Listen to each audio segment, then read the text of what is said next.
ഇന്ന് നമ്മൾ കാണാൻ പോകുന്നത് ഒരു ഹിസ്റ്റോറിക്കൽ ഫാന്റസി അഡ്വഞ്ചർ മൂവിയായ 2012 റിലീസ് ചെയ്ത സ്നോ വൈറ്റ് ആൻഡ് ദ ഹണ്ട്സ്മാൻ എന്ന അമേരിക്കൻ മൂവിയാണ്. സിനിമകൾ കേൾക്കാൻ ഇഷ്ടപ്പെടുന്ന എല്ലാ കൂട്ടുകാരും ചാനൽ സബ്സ്ക്രൈബ് ചെയ്യാൻ മറക്കല്ലേ. സിനിമയുടെ തുടക്കത്തിൽ ഒരു ശൈത്യകാലത്ത് ആ രാജ്യത്തെ രാജ്ഞി തന്റെ പൂന്തോട്ടത്തിലൂടെ നടക്കുമ്പോൾ ഒരു റോസാപ്പൂ കണ്ട് അത് പറിക്കാനായി പോകുമ്പോൾ അതിന്റെ മുള്ളു കൊണ്ട് രാജ്ഞിയുടെ കൈ മുറിഞ്ഞ് രക്തത്തുള്ളികൾ മഞ്ഞിലേക്ക് വീഴുന്നുണ്ട്. മഞ്ഞിൽ വീണ രക്തത്തുള്ളികൾക്ക് കൂടുതൽ ഭംഗിയുള്ളതായിട്ട് രാജ്ഞിക്ക് തോന്നുന്നു. തനിക്ക് ജനിക്കാൻ പോകുന്ന കുഞ്ഞിന് മഞ്ഞുപോലുള്ള നിറവും റോസാപ്പൂവിന്റെ നിറമുള്ള ചുണ്ടുകളുമായിരിക്കണമെന്ന് രാജ്ഞി ആഗ്രഹിച്ചു. അധികം വൈകാതെ തന്നെ രാജ്ഞി ആഗ്രഹിച്ച പോലെ ഒരു മഞ്ഞു പോലുള്ള ഒരു പെൺകുട്ടി രാജ്ഞിക്ക് ജനിക്കുന്നു. അവർ ആ കുഞ്ഞിന് സ്നോ വൈറ്റ് എന്ന പേരും വെച്ചു. കുറച്ചു ദിവസങ്ങൾ കഴിഞ്ഞപ്പോൾ രാജ്ഞി അസുഖം ബാധിച്ച് മരിക്കുന്നു. അത് രാജാവിനെ ഒരുപാട് സങ്കടത്തിലാക്കി. അങ്ങനെ ഒരു യുദ്ധത്തിൽ വെച്ച് രാജാവ് ഒരു പെൺകുട്ടിയെ മോചിപ്പിക്കുകയും അവളെ തന്റെ ഭാര്യയാക്കാൻ തീരുമാനിക്കുകയും ചെയ്യുന്നു. അവൾ ഒരു സാധാരണ പെണ്ണായിരുന്നില്ല, ഒരു ദുഷ്ടയായ മന്ത്രവാദിനിയായിരുന്നു. ആ രാജ്യം സ്വന്തമാക്കാനായിരുന്നു അവളുടെ ലക്ഷ്യം. അതിന് ആദ്യ രാത്രിയിൽ തന്നെ അവൾ രാജാവിനെ കൊല്ലും. എന്നിട്ട് ആ രാജ്യത്തിന്റെ റാണിയാകുന്നു. രാജാവിന്റെ മകളെ അവൾ തടങ്കലിൽ വെക്കും. അവളുടെ ഭരണം കാരണം രാജ്യം നശിക്കുന്നു. തന്റെ സൗന്ദര്യം നിലനിർത്താൻ വേണ്ടി രാജ്ഞി എന്നും പാലിലാണ് കുളിക്കാറ്. മാത്രമല്ല ആ രാജ്യത്തിലെ സുന്ദരികളായ കന്യകമാരുടെ യൗവനം വലിച്ചെടുത്ത് അവരെ കൊല്ലുന്നു. വർഷങ്ങൾക്ക് ശേഷം രാജാവിന്റെ മകൾ വലുതാവുകയും അതിസുന്ദരിയാവുകയും ചെയ്യുന്നു.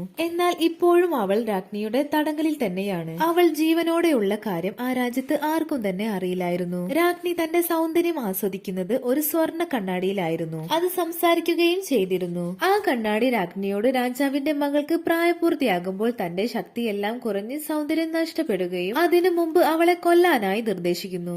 രാജ്ഞി തന്റെ സൗന്ദര്യം നിലനിർത്താൻ വേണ്ടി അവളെ കൊല്ലാനായി തീരുമാനിക്കുന്നു. ആ സമയം അവളെ കൊല്ലാനായി വന്ന ആളെ ആക്രമിച്ച് അവൾ അവിടെ നിന്നും രക്ഷപ്പെടുന്നു. അവളെ പിന്തുടർന്ന് സൈന്യവും പോകുന്നു. രാജ്ഞിയുടെ ദുഷ്ടശക്തി കാരണം അവിടെ ഒരു പുല്ല് പോലും മുളച്ചിരുന്നില്ല. അവളെ പിടിച്ചു കൊണ്ടുവരാനായി രാജ്ഞി ഒരാളെ പറഞ്ഞു വിടുന്നു. അങ്ങനെ രാജകുമാരിയെ ആ വനത്തിൽ നിന്നും കണ്ടെത്തുന്നു. അവൾ രാജാവിന്റെ മകളാണെന്ന് മനസ്സിലാക്കിയ ആ പയ്യൻ അവരിൽ നിന്നും അവളെ രക്ഷിക്കുന്നു. എന്നിട്ട് ആ വനത്തിൽ നിന്നും പുറത്തു കടന്ന് ഒരു മനോഹരമായ സ്ഥലത്തെത്തുന്നു. രാജകുമാരി ആ വനത്തിന്റെ ഭംഗി ആസ്വദിക്കുമ്പോൾ അവിടേക്ക് രാജ്ഞിയുടെ സേവകനെത്തുന്നു. അങ്ങനെ നമ്മുടെ പയ്യൻ ആ സേവകനെ കൊല്ലുന്നു. അയാൾ മരിക്കുമ്പോൾ അയാളുടെ ശരിക്കുള്ള രൂപം വന്ന് അയാൾ ഒരു വൃദ്ധനായി മാറുന്നു. അതോടെ രാജ്ഞിയുടെ ശക്തിയെല്ലാം കുറഞ്ഞ് ഒരു വൃദ്ധയായി മാറാനായി തുടങ്ങി. രാജ്ഞി വേഗം തന്നെ അവിടെയുള്ള കന്യകമാരുടെ യൗവനം വലിച്ചെടുത്ത് ശക്തി വീണ്ടെടുക്കുന്നു. രാജകുമാരി കൊട്ടാരത്തിലെത്തി രാജ്ഞിയുമായി ഏറ്റുമുട്ടി അവൾ രാജ്ഞിയെ കൊല്ലുന്നു. അവർ മരിക്കുമ്പോൾ അവരുടെ യഥാർത്ഥ രൂപത്തിലേക്ക് ആവുകയും ഒരു പ്രായമുള്ള വൃദ്ധയായി മാറുകയും ചെയ്യുന്നു. അങ്ങനെ തന്റെ അച്ഛനെ ചതിച്ചു കൊന്ന് നേടിയെടുത്ത രാജ്യം അവൾ വീണ്ടെടുക്കുന്നു. രാജ്ഞിയുടെ മരണത്തോടെ പ്രകൃതി പുഷ്പിക്കുകയും രാജകുമാരി ആ രാജ്യത്തിന്റെ റാണിയാവുകയും ചെയ്തു. അവിടെ വെച്ച് സ്നോ വൈറ്റ് ആൻഡ് ദ ഹാൻഡ്സ്മാൻ എന്ന സിനിമ അവസാനിക്കുന്നു.